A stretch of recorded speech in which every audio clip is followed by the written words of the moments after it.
पूरे दिल्ली वासियों आपको शुभ नमन। आज हम चर्चा करेंगे दिल्ली के अंदर जो दिल्ली सरकार के अंतर्गत आने वाले हॉस्पिटल हैं, जैसे भगवान महावीर हॉस्पिटल है और सारी दिल्ली में आपको पता है बाबा साहब अम्बेडकर हैं। इन हॉस्पिटलों के अंदर हमने सर्वे किया पिछले लगभग 6 महीने के अंदर।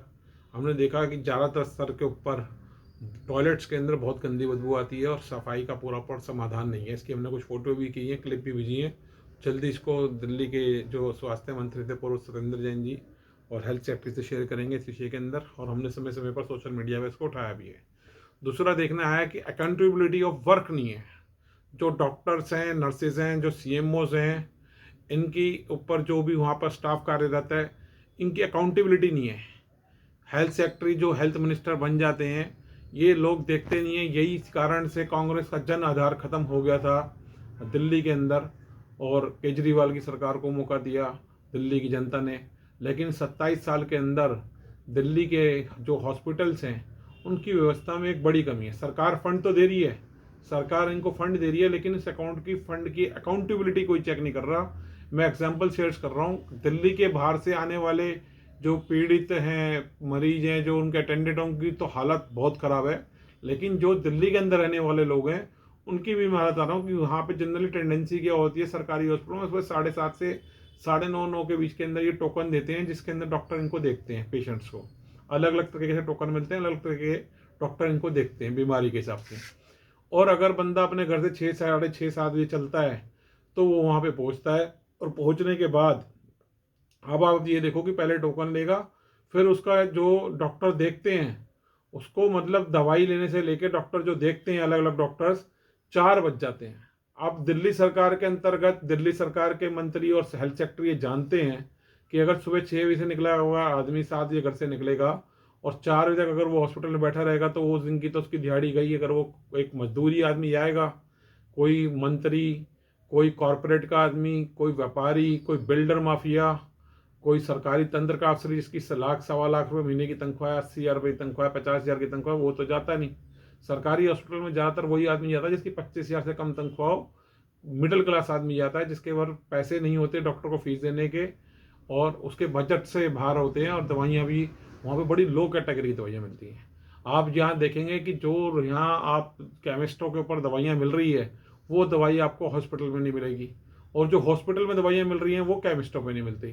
क्योंकि जो दवाई साल्ट के अंदर, सेम साल्ट के अंदर केमिस्ट में मिल रही है, मान लो 100 रुपये का पत्ता है, तो वो वहाँ पे 5 रुपये 10 रुपये के पत्ते के अंदर सरकार के पास पहुँचती है, और वो दवाइयाँ गरीबों को कह के बांटी जाती हैं।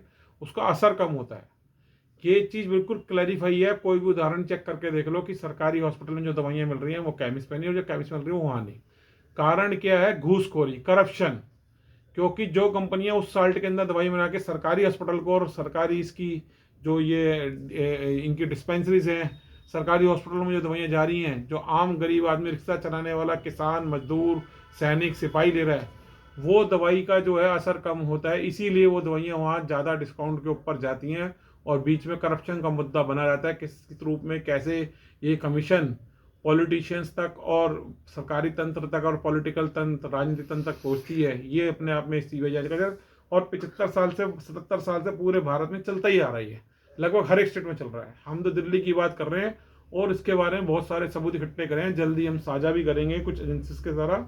मैं चाहता हूँ कि CBI की जांच होनी चाहिए कि कौन सी कंपनियां दवाइयाँ सप्लाई करती हैं, और वो जो केमिस्ट की दुकान पे दवाई मिलती है सेम साल्ट में, वो हॉस्पिटल में क्यों नहीं मिलती, और वो जो हॉस्पिटलों में दवाइयाँ दी जा रही है वो वहाँ क्यों नहीं मिलती। पहली बात। दूसरी बात कि अगर आप आज एक मोबाइल का सिम का कार्ड लेने अगर आप लेते हो, कोई मोबाइल लेते हो, तो उनके सर्विस सेंटर खोल रखे हैं, तो वहाँ प्रॉपर सिस्टम है कि अगर आदमी कोई मोबाइल रिपेयर कराने जाएगा किसी उसके आउटलेट के अंदर, मान लो सैमसंग का है किसी में, तो वहाँ एंट्री पे एक पर्ची कटती है, अंदर घुसते ही टोकन नंबर मिलता है, एंट्री का टाइम आता है, और एग्जिट का टाइम उसमें आता है कि तुमने कितने बजे एंटर हुए, कितने बजे निकले। तो इसी हिसाब से मेरी दिल्ली के हेल्थ मंत्री, दिल्ली के मुख्यमंत्री से ये साफ साफ गुजारिश है, हाथ जोड़ की गुजारिश है कि डायरेक्शंस पास करें। इस इलेक्शन में जितनी रेवड़ियों की प्रचार हो रहा है, जितना अरबों रुपया खर्च हो रहा है, इस पे करे प्रयास की अकाउंटेबिलिटी ऑफ वर्क्स के ऊपर कॉन्सेंट्रेट करे कि जो भी व्यक्ति वहां जाता है उसके अंदर टाइमिंग्स लिखी जाए, कि उसको टोकन कितने बजे दिया गया उसके ऊपर टाइम लिखा जाए, इलेक्ट्रॉनिक टोकन इशू किए जाए।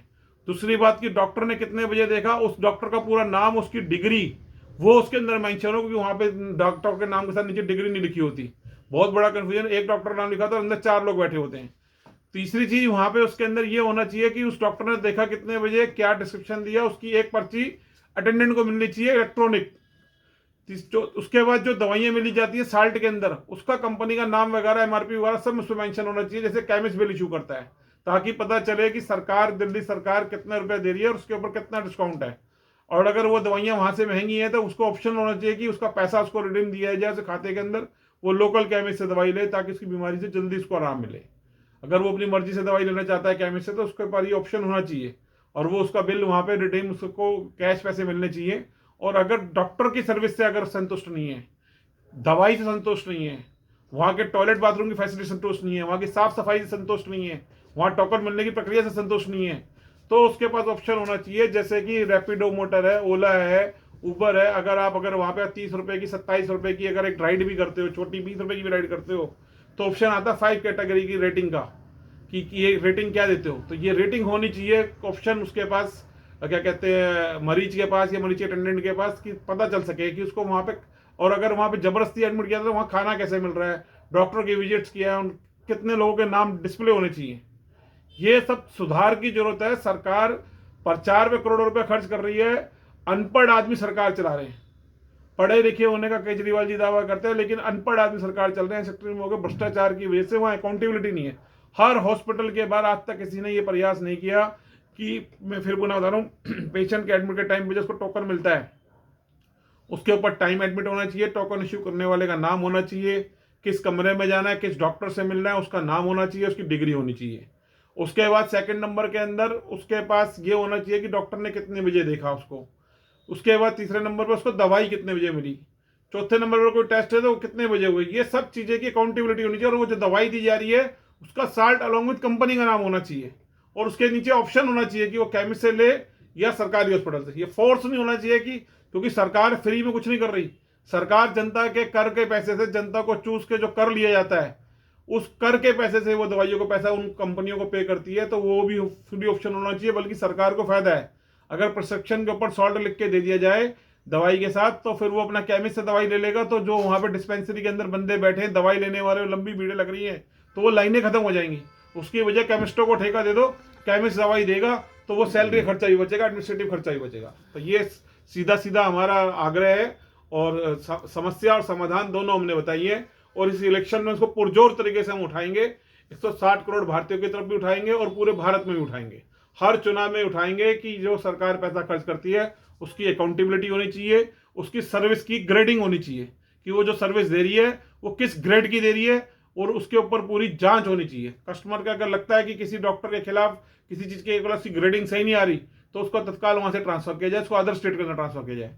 कुछ ना कुछ सिस्टम करना पड़ेगा, तभी इस देश के अंदर नियंत्रण आएगा। नहीं तो जो सरकारी तंत्र, सरकार से ताकत पाके जो सरकारी तंत्र है, उसकी सर्विस जो है ठीक नहीं है। इसीलिए लोगों का विश्वास सरकार और सरकारी तंत्र से कमजोर होता जा रहा है। आप देखो, सरकारी हॉस्पिटल में सुविधाएं ठीक नहीं है। सरकारी, आप जहां सरकारी आ गया, आप रजिस्ट्रार कार्यालय चले जाओ, वहां रिश्वत है। सरकार के हर काम के अंदर रिश्वत है। सरकार के साथ एमसीडी में चले जाओ, 12 के 12 डिपार्टमेंट में रिश्वत है।